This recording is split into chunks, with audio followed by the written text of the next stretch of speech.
धर्मशाला की वादियों में तापमान बढ़ने वाला है क्योंकि दो टीमें वे ताजा ताजा अवन से निकली हुई हॉट फॉर्म कर चुकी हैं लैंड छोटे से हिल टाउन में।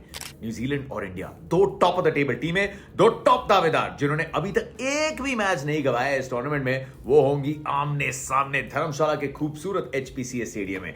यानी कि अगर मैच हो गया पूरा, जो कि पूरा होगा, तो दोनों में से एक टीम को करना पड़ेगा अपनी पहली हार का सामना। और इस कॉन्टेस्ट में स्पाइस सिर्फ पिच में नहीं होगा बॉस, बल्कि कॉन्टेस्ट हिस्ट्री में भी स्पाइस ही स्पाइस है। क्योंकि पिछले वर्ल्ड कप में यही वो टीम है जिसने सेमीफाइनल में टीम इंडिया का सपना तोड़ा था, और इस वर्ल्ड कप में वापस यही वो टीम दिख रही है जो टीम इंडिया की विनिंग स्ट्रीक को तोड़ सकती है। तो क्या तैयारी रहेगी दोनों टीमों की, और क्या क्या बदलाव देखने को मिल सकते हैं टीम में, और क्या कहानी रही है इस पिच की अभी तक, जो कि मेरे हिसाब से बहुत बड़ा रोल प्ले कर सकती है इस मैच में, उन सब की बात करेंगे ओनली और चे बात ब्रॉट यू बाय 9 स्पोर्ट्स।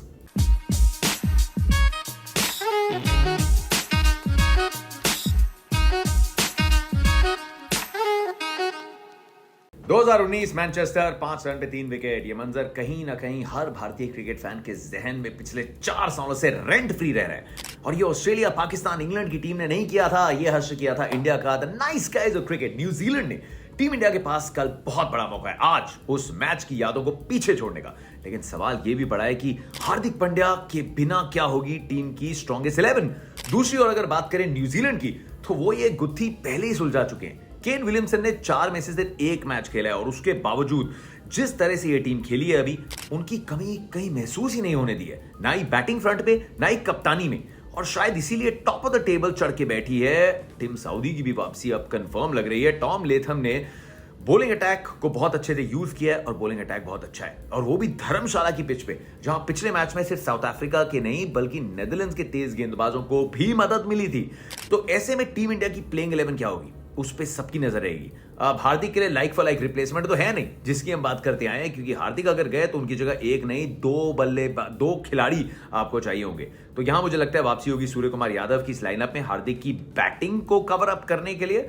और जिस तरीके का बॉलिंग लाइनअप है, Shardul is not a 10 over guaranteed bowler, तो वहां पे शमी आएंगे। और सूर्य कुमार यादव ने भी फॉर्म बढ़िया दिखाई अभी हाल ही में ऑस्ट्रेलिया सीरीज में। तो नंबर 6 पे पंड्या की जगह देखना चाहूंगा, और देखेंगे शायद सूर्य कुमार यादव। अगर पिच में मदद है तो फिर मोहम्मद शामी आके वो जो 10 ओवर है ना, शार्दुल ठाकुर की जगह भारतीय टीम को बहुत ताकत प्रदान करते हैं। क्योंकि हर हमने मैच में देखा है, अभ्यास कर रहे हैं पूरी तरीके से। कभी कभी तो मैच के पहले लगता है कि शायद शामी खेलने वाले हैं, and he is too good a bowler. तो सिराज, बुमराह और शामी, न्यूजीलैंड के टॉप ऑर्डर को आपको तोड़ना है, बहुत जल्दी तोड़ना है, और इन 3 पेसर्स को विकेट्स लेनी पड़ेंगी। अगली कहानी से पहले ये बता दूं कि अगर आपको भी वो कहानी बनानी है, आप स्पोर्ट्स पर्सन बनना चाहते हो, आगे जाना चाहते हो, लेकिन आपको आपके आसपास कोई एकेडमी नहीं मिल रही, तो 9sports.com को जाके चेकआउट करो। चाहे भारत में हो, यूएई में हो, इंग्लैंड में हो, ऑस्ट्रेलिया में हो, 50 से ज्यादा स्पोर्ट्स की जितनी बेस्ट एकेडमीज हैं आपके आसपास, आपको सारी मिल जाएंगी इस वेबसाइट पे। तो बिल्कुल ये चांस मिस मत करो। अगर आप खुद खेल नहीं खेलते, किसी को आप जानते हो, some young aspiring sports person who wants to find out a good academy जहां पे सीधा आप जाके खेल सीख सकते हो, बेहतर हो सकते हो, मास्टरी कर सकते हो, you have got to check out 9 sports. बाकी डिटेल्स डिस्क्रिप्शन में। वर्ल्ड कप में हेड टू हेड पे पलड़ा भारी पूरी तरीके से न्यूजीलैंड का है। पिछली बार वर्ल्ड कप में 2 बार मुलाकात हुई थी। पहली बार मैच रेंड आउट हो गया था 2019 में, और फिर सेमीफाइनल वाली मुलाकात का रिजल्ट तो सबको याद ही है। अब खास बात यह है कि जिस तरह इन दोनों टीमों का सफर रहा है अब तक इस विश्व कप में, लगभग तय कि टॉप 4 में जगह बनेगी दोनों की। तो शायद ये इकलौता कॉन्टेस्ट ना हो इन दोनों टीमों के बीच में, जिसका मतलब यह है कि वापस आके ये दोनों टीमें एक बार फिर से मिल सकती हैं, और वो मुकाबला होगा नॉकआउट में। लेकिन उसके पहले ये मुकाबला दोनों टीमों के लिए मोमेंटम के नजरिए से बड़ा इंपॉर्टेंट है, क्योंकि इसके बाद भारत खेलेगी इंग्लैंड से, जो अभी 229 रन से हारी, साउथ अफ्रीका जो इन्होंने हराया, श्रीलंका, और न्यूजीलैंड मिलेगी ऑस्ट्रेलिया, साउथ अफ्रीका और पाकिस्तान से। यानी दोनों टीमों के लिए टूर्नामेंट उस फेज में पहुंच जाएगा जहां आप अपनी फॉर्म लूज नहीं करना चाहेंगे। और बात सिर्फ टॉप 4 की नहीं है, बात यह है कि टॉप पे कौन खत्म करेगा। अगर इस कॉन्टेस्ट में मिनी बैटल्स की बात करें तो सबसे बड़ा कॉन्टेस्ट रहेगा hitman and the swing king of New Zealand, Southee और बोल्ट। रोहित सिर्फ अच्छे फॉर्म में नहीं है, बल्कि बॉलर्स को डोमिनेट करके प्रेशर डाल रहे हैं। लेकिन क्या उसी लय में खेल पाएंगे जब सामने होंगे बोल्ट और साउदी, ये देखना दिलचस्प रहेगा। क्योंकि बोल्ट के आगे 13 मुकाबलों में 4 बार आउट हुए हैं कप्तान रोहित, और साउदी के आगे 14 मुकाबलों में 5 बार। पर क्या इंजरी से वापस आने वाले साउदी उतने इफेक्टिव रहेंगे, और अगर नहीं रहेंगे तो उसका क्या फायदा रोहित उठा सकेंगे। But the conditions come in and they will play a big role for the swing bowlers.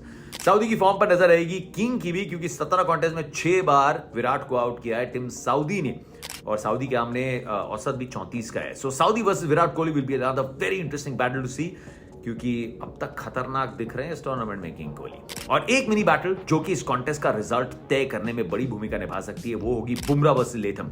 New Zealand की टीम की तरह Tom Latham often flies under the radar, but उनका रिकॉर्ड इंडिया में और इंडिया के खिलाफ बताता है कि बहुत पसंद आया है उन्हें।